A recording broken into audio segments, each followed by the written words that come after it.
The night is the most sacred time when the world sleeps and the soul awakens. Tahajjud is not just a prayer. It is a secret conversation between you and Allah, a time when your heart whispers and He listens. It is that quiet hour before dawn when the veil of distraction is lifted, when your tears fall unnoticed. And when your words become wings that carry your needs straight to the divine. To pray tahajjud is to declare that your love for Allah is greater than your love for sleep. It is to leave the comfort of your bed for the comfort of His presence.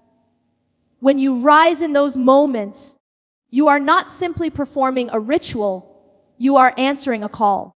Allah descends to the lowest heaven in the last third of the night and asks, "Who is calling upon me that I may answer him?" This is not metaphorical. It is real and it is intimate. The timing of tahajjud is a mercy. You can pray it after Isha and before Fajr, but its most powerful time is the final third of the night. That's when the world is silent, when hearts are most sincere, when your soul can breathe without noise. You don't need perfection. You just need presence. You don't need eloquence. You just need sincerity. Begin with 2 rakos. Keep them light if your body is tired, but let your heart be heavy with longing. Stand before your Lord as if it is your last night, your last chance, your final whisper before eternity. You can recite any shuras you know. You can weep, you can pause, you can pour your heart out. Tahajjud is not about impressing Allah. It's about expressing yourself to Him. The Prophet used to stand so long that his feet would swell, not because of duty, but because of love. So when you pray, pray with love, with gratitude, with yearning. Ask for forgiveness. Ask for guidance. Ask for strength to overcome your struggles. Ask for peace when the world feels too heavy. There is no rule that your dua must be formal. Speak to Him as your Rabbab, as your guardian, as your best friend. Tahajjud is not about quantity. It is about quality. Even 2 sincere rak'ahs can transform your heart and your life. If you can pray 8 or more.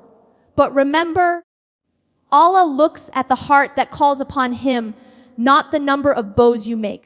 There are moments in tahajjud when you will feel an indescribable peace, when your eyes close in sujud, and it feels like the world has stopped, when your tears are the only language your soul knows.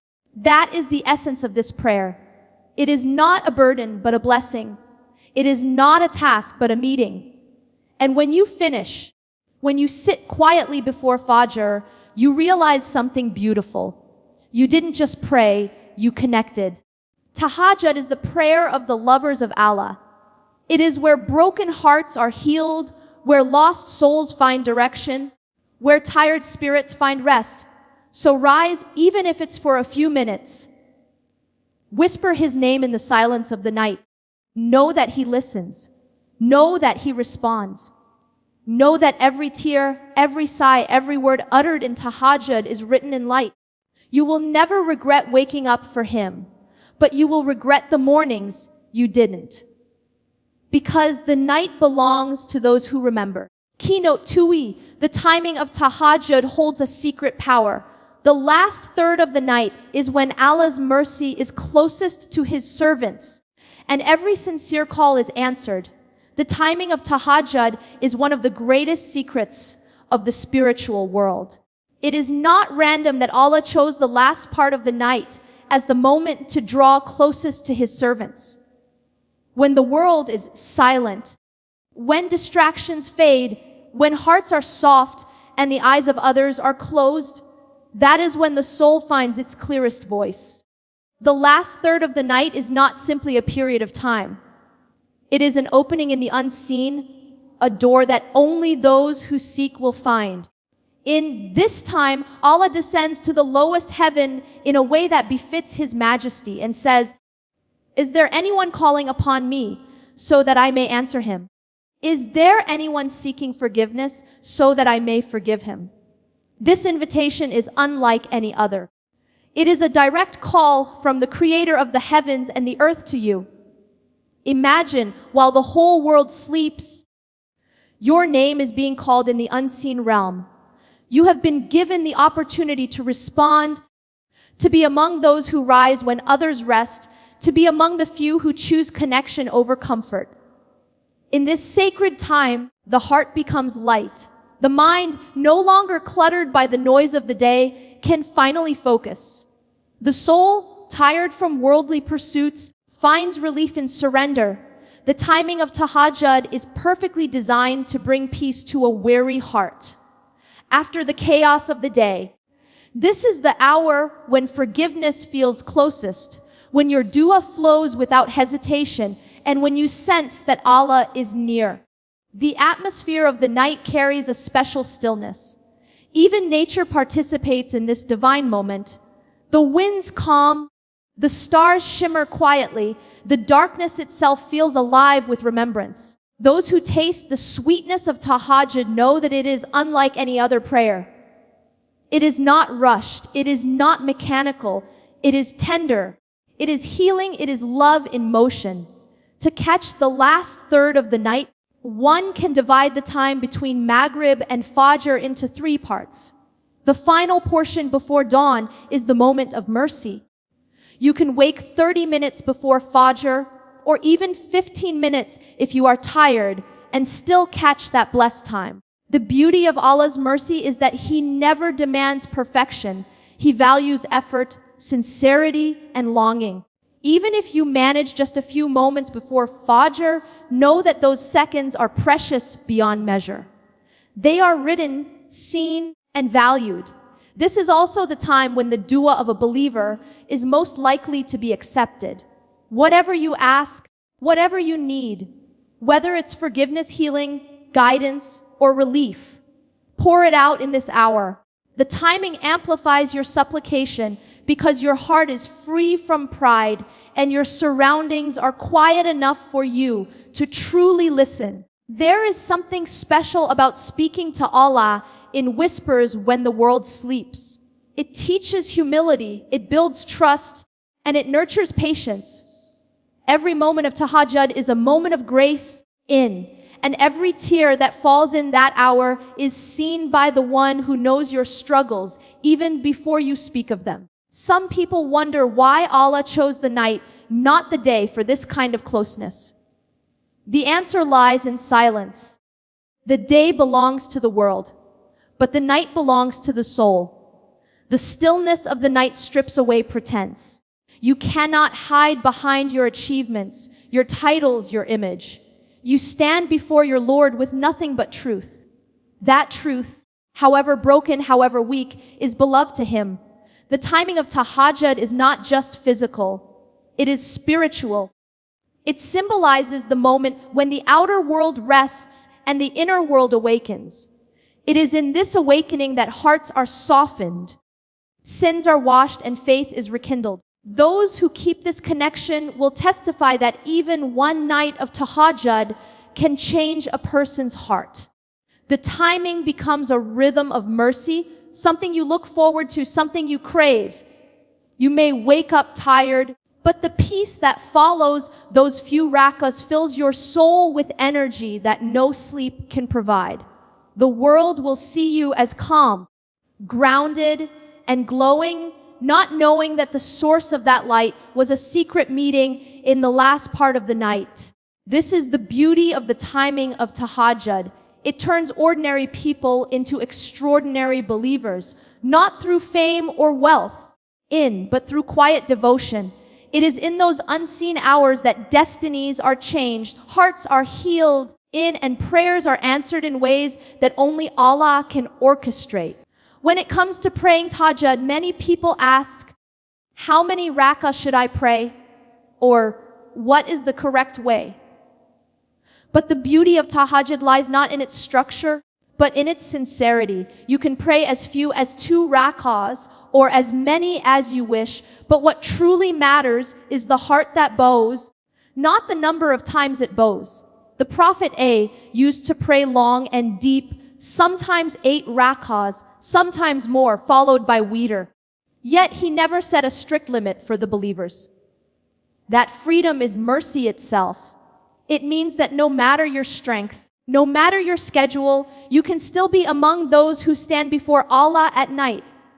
If your body is tired, start small.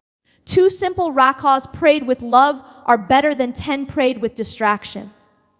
Tahajjud is not a race, it's a relationship. In those 2 rak'ahs, your sincerity speaks louder than your words.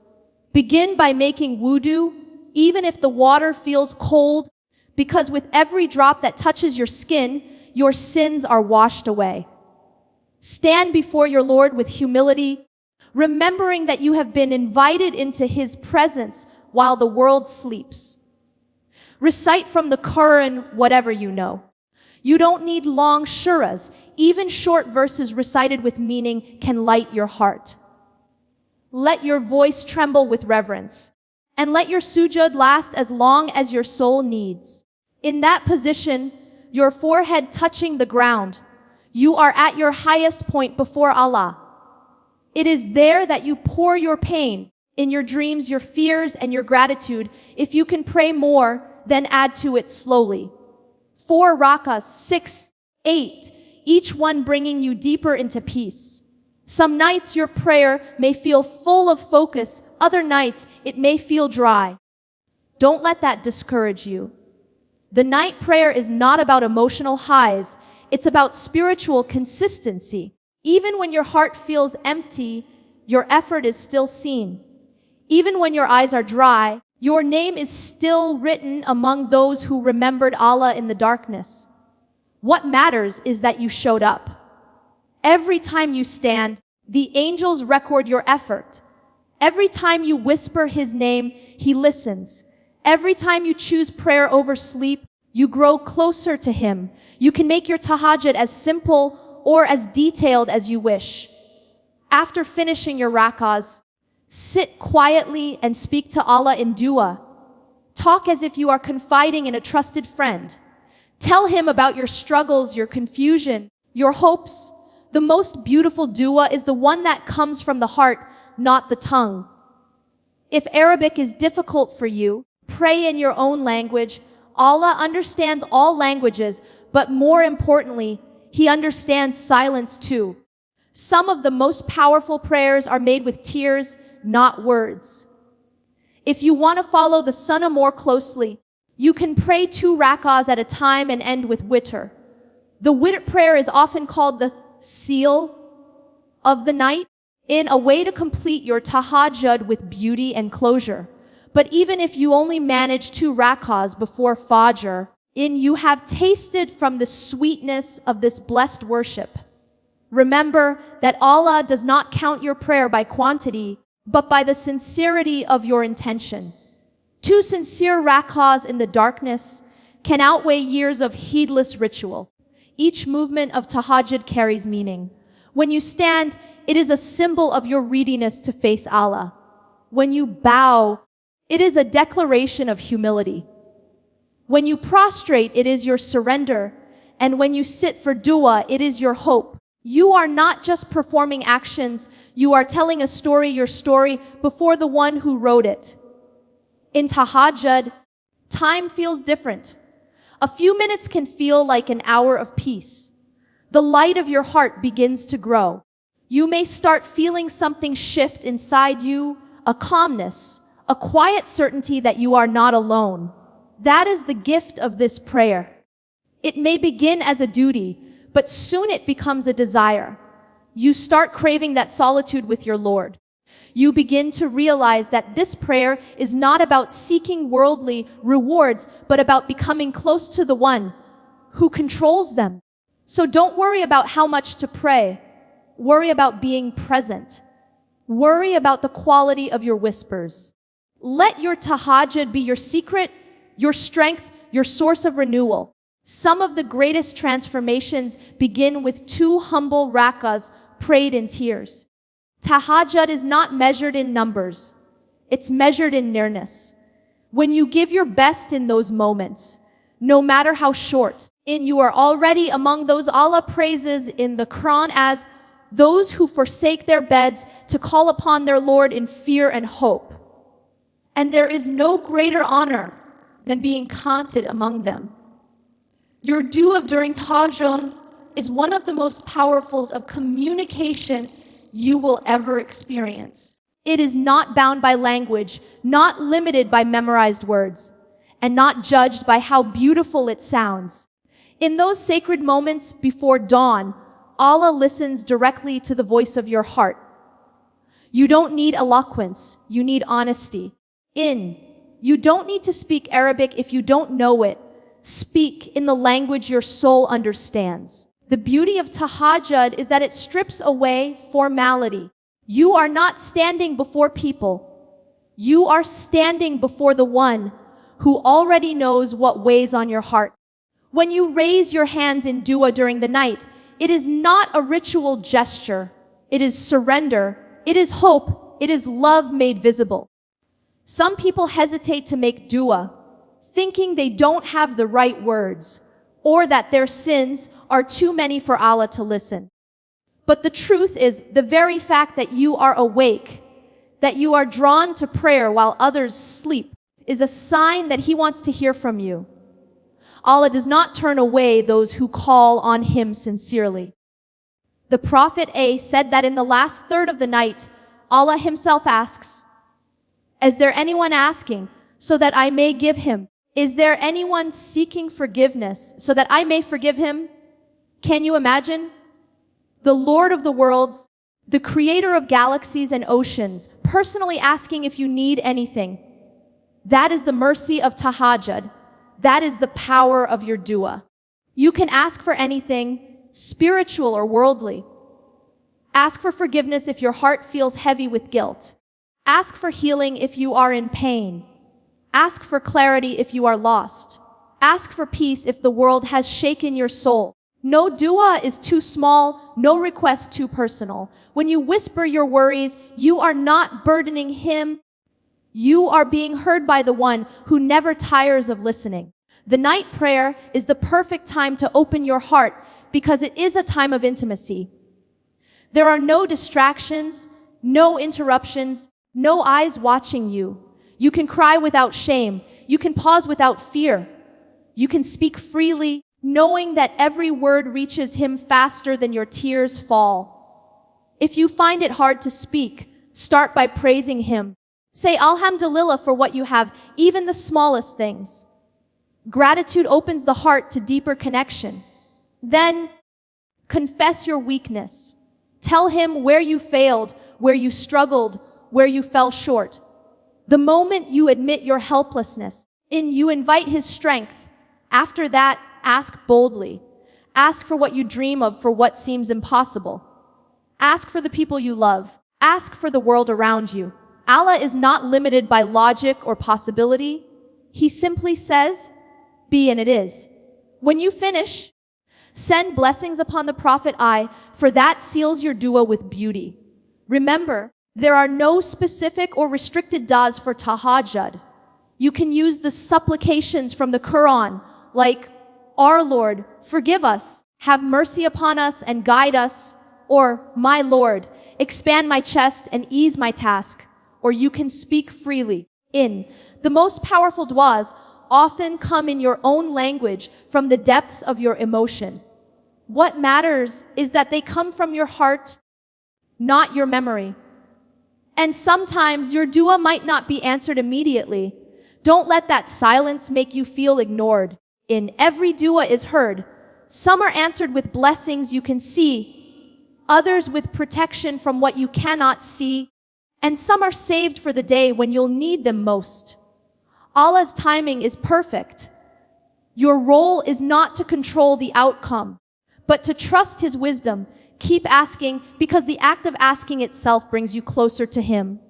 In Tahajjud, your dua becomes a bridge between heaven and earth. It cleanses your heart, renews your faith, and teaches you reliance. You might enter the night with anxiety, but leave it with calm. You might begin crying, but end smiling in peace. This is the silent miracle of Tahajjud, the transformation that happens when you talk to your Lord in secret. Every tear shed in Tahajjud is sacred. Every sigh is recorded. Every unspoken thought is known. Even when you can't find the words, Allah understands the language of your silence. He knows the desires that never made it past your lips. He knows the prayers you're too shy to voice. That's why Tahajjud is so personal, so precious. It's where your soul finally feels seen. So don't overthink what to say. Just begin. Let your heart speak in whatever form it takes. Sometimes it's a whisper, sometimes a cry, sometimes just a deep breath that says, "Why, Allah, I need you." And that is enough, because in that moment, you have fulfilled the purpose of dua, not just to ask, but to connect. The true answer to every prayer is not always a changed situation, but a changed heart. And there is no heart more beautiful than one that has been softened in the stillness of the night, speaking directly to the one who never sleeps. Making tahajjud a habit is not about sudden discipline. It is about deep desire. The desire to meet your Lord when the world sleeps, to whisper your needs when no one else can hear, to find your peace in the silence of the night. For many people, in the hardest part of tahajjud is waking up. The bed feels warm, the night feels short, and the body feels heavy. But the secret lies not in willpower, but in preparation. You cannot expect to rise for the night prayer if you spend the evening lost in distraction. Tahajjud begins long before the night. It begins with intention. When you sleep with the thought, "I will wake to meet Allah," your rest itself becomes worship. That intention alone places barakah in your sleep and light in your morning. Start by sleeping early. Protect your evening from meaningless scrolling, idle talk, and empty entertainment. The night is a gift, and how you treat it determines what you will gain from it. When you sleep early and purify your heart before bed, with wudu, dhikr, or a short dua, you are telling Allah, "I want to be among those you wake." And if your heart truly means it, He will wake you. You may not even need an alarm. Your soul will rise naturally, pulled by the unseen call of your Creator. That is the sweetness of sincerity. It moves your heart before your body. If waking in the last third of the night feels too difficult at first, start small. Wake up just 15 minutes before Fajr. Pray 2 rak'ahs. Feel the calm. Taste that moment of quiet mercy. Once you experience the peace of that time, you will begin to crave it. Tahajjud is like a fragrance. You encounter it once, and its scent lingers in your soul. You'll find yourself wanting to return, even if it's just for a few minutes each night. And slowly, without force, it becomes your refuge, your sacred routine. Don't be discouraged by inconsistency. There will be nights when you sleep through your alarm or when your body feels too heavy to rise. That doesn't mean you've failed. Allah looks not at the nights you missed, but at the heart that keeps trying. Each attempt is a step closer to Him. Remember, the path of tahajjud is not about perfection. It's about perseverance. Even if you wake and simply sit in bed remembering Him, that remembrance is counted. Even if you manage only 1 rak'ah before dawn, that effort is written. Never underestimate what sincerity can do in the sight of Allah. To build the habit, connect your love for tahajjud to your love for Allah. Think of it not as a task, but as a meeting. You are not waking up to pray, you are waking up to be with Him. When your perspective shifts, your motivation changes. You stop asking, "How can I wake up?" and start saying, "How can I not wake up?" Because once you have tasted the peace of the night prayer, no worldly comfort can compare. The quiet of those moments, the stillness of your heart, the tears that fall unnoticed, all of it becomes your secret source of strength. Another way to stay consistent is to make your environment work for you. Keep your alarm away from your bed, so you must rise to turn it off. Leave a prayer mat ready in a quiet corner of your room. Make it easy for your body to follow your heart's intention. When the alarm rings, don't hesitate. Don't think. Just rise. Shaitan whispers most in the first few seconds, so overcome him by action, not argument. And once you stand, even if sleep still lingers, say Bismillah and begin. You'll be amazed how alert your heart becomes once you start reciting. The fatigue fades, peace replaces it. That is Allah's promise. Those who rise for Him are given strength beyond their own. You'll find that your day feels lighter, your worries smaller, your mind clearer. It's as if the light of the night follows you into the morning. If you ever falter, remind yourself of the reward. Those who rise for Tahajjud are among the most beloved of Allah's servants. He mentions them in the Quran as the ones who forsake their beds to call upon their Lord in fear and hope. He praises them for their devotion and promises them paradise. What greater motivation could there be than knowing that the Creator Himself notices you in the darkness of the night? So begin where you are. Sleep early, set your intention, make a sincere dua before bed, ask